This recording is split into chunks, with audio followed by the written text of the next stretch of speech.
Okay, thank you everyone for being here today. Thank you to the Tesla Science Foundation for inviting me to speak. My presentation today is entitled, The Dark Side of Tesla's Technology. We all know the vision that Tesla had planned for the world, free energy and free communications. And had his vision come true, the world would be a lot different of a place today. Well, what I want to talk about here today is how some of Tesla's greatest inventions that we think never came to fruition actually have come to fruition, but in the hands of people who he never intended that technology to be in the hands of, and has been used in ways that Tesla never intended to be used. And this is what it's been used to do, to create a world that is basically on lockdown and under complete control.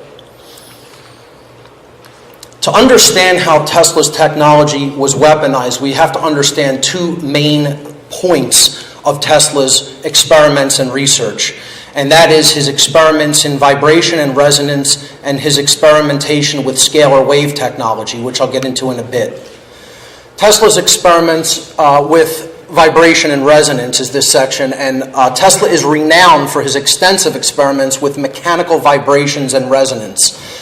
In 1898, he was experimenting with an electromagnetic oscillator.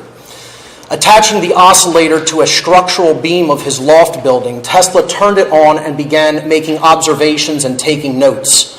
Unfortunately, Tesla was unaware that amplified vibrations from the oscillator were traveling through the beam and into the substructure of Manhattan in all directions. Nearby buildings shook, windows shattered, and people poured into the streets believing an earthquake was taking place.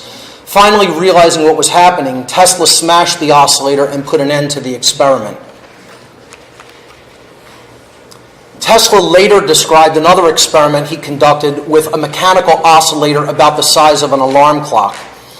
He attached it to a steel beam which was 2 feet long and 2 inches thick. Tesla described the results. For a long time, nothing happened.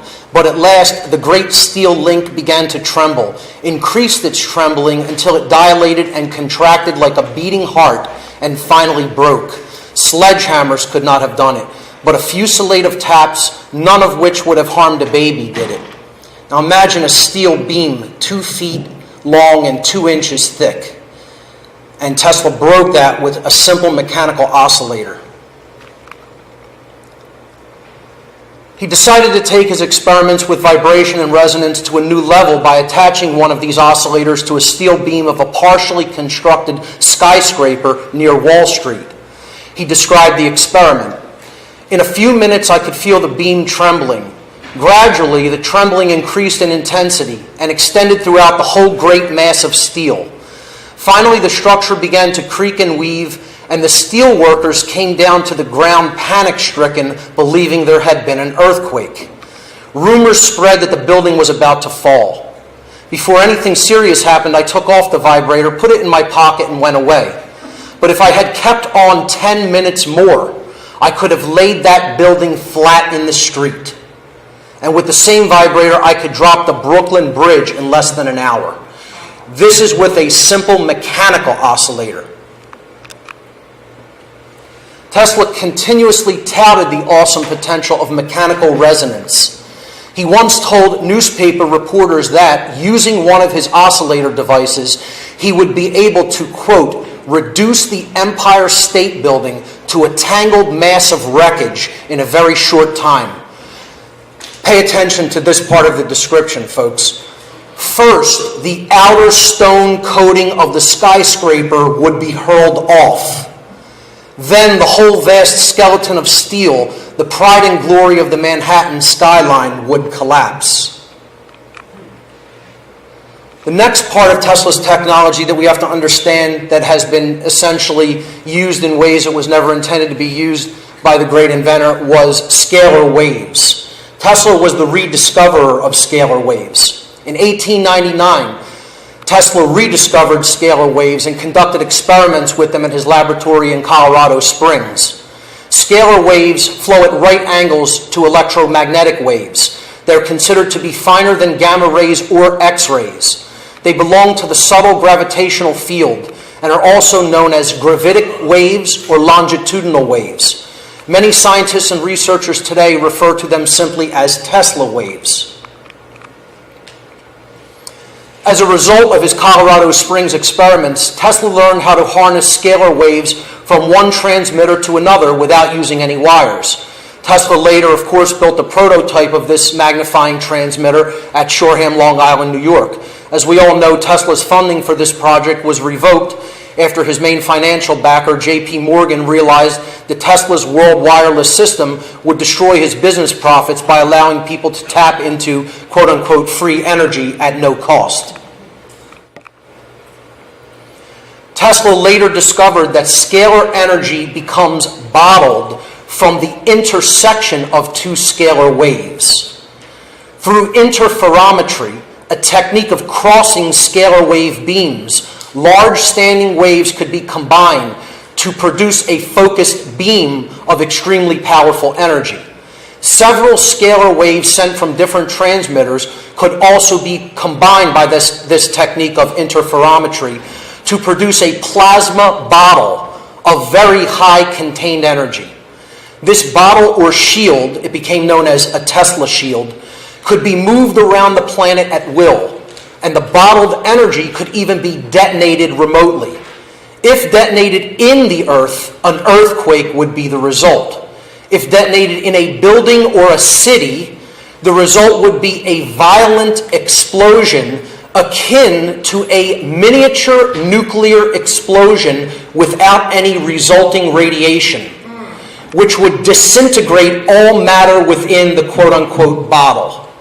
And there's a newspaper clipping regarding Tesla's so-called death ray, death beam. Tesla's so-called death ray could literally project the energy of a nuclear warhead and direct it to any location in the world. Some say the massive explosion in Tunguska, Siberia in 1908 may have been due to a test of this technology. The force of the Tunguska explosion was estimated to have been 10 to 15 megatons. The blast flattened 500,000 acres of forest. It is conjectured that Tesla may have been trying to break ice at the polar circle during this test and may have overshot his target. Tesla considered further experimentation with scalar wave technology too dangerous for obvious reasons.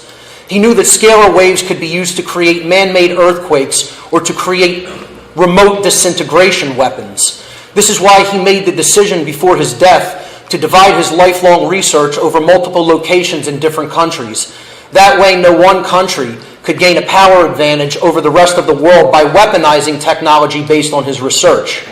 After his death in 1943, the FBI and other intelligence agencies in the United States were actively involved in confiscating and suppressing many of Tesla's documents, including plans for his, quote, death ray weapon and his earthquake machine, deeming them top secret lest they fall into, quote, enemy hands. And it is my contention that this technology did, in fact, fall into enemy hands called the United States government.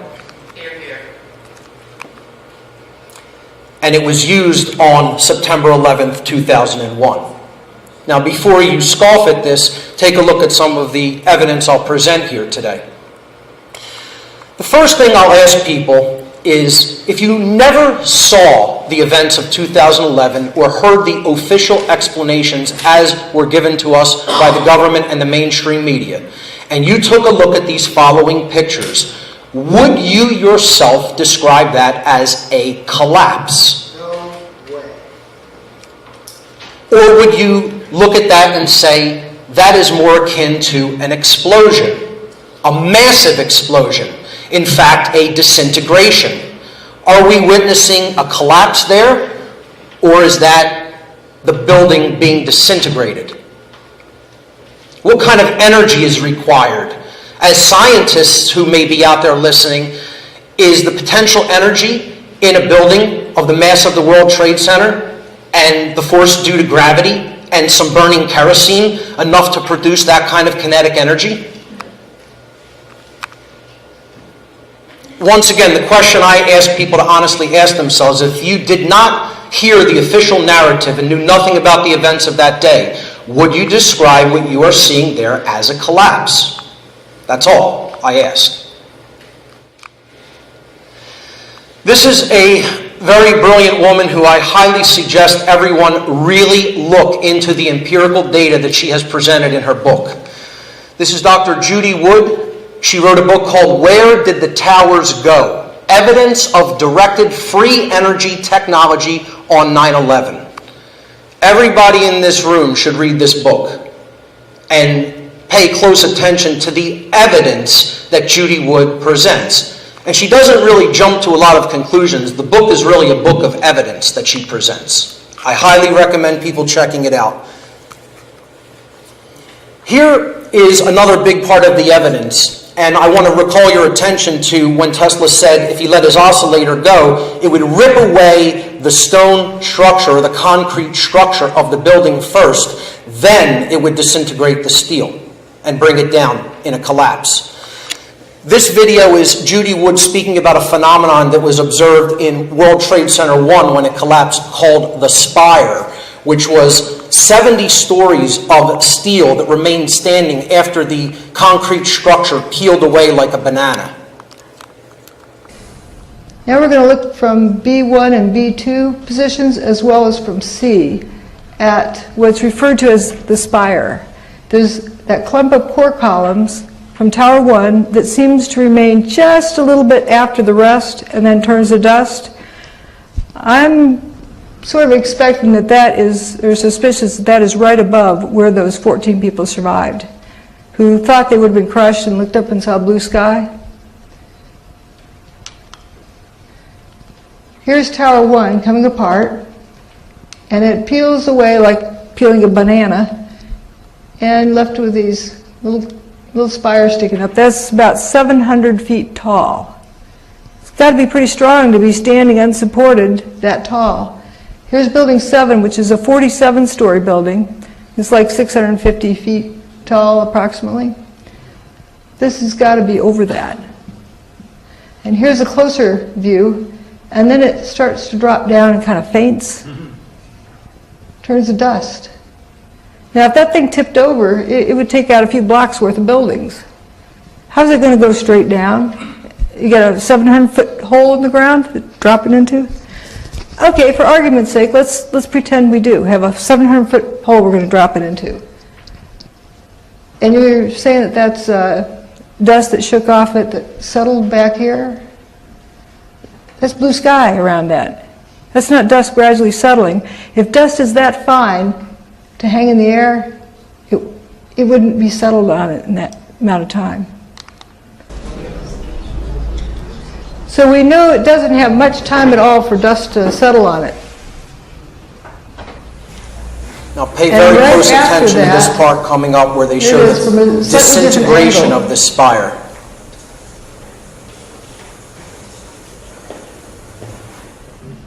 It'll just faint.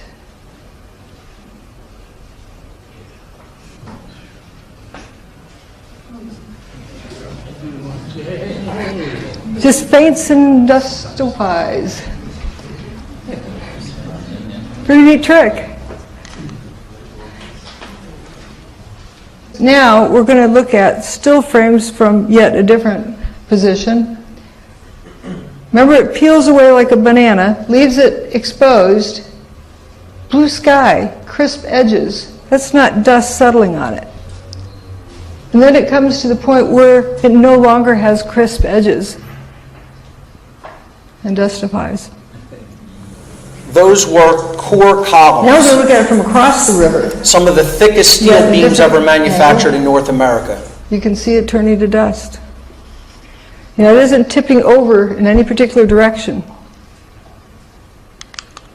Also, when you look at the debris pile, there's not enough matter to account for the mass of the buildings. The cloud is sort of wrapping around this building. It's a little bit more wrapped around.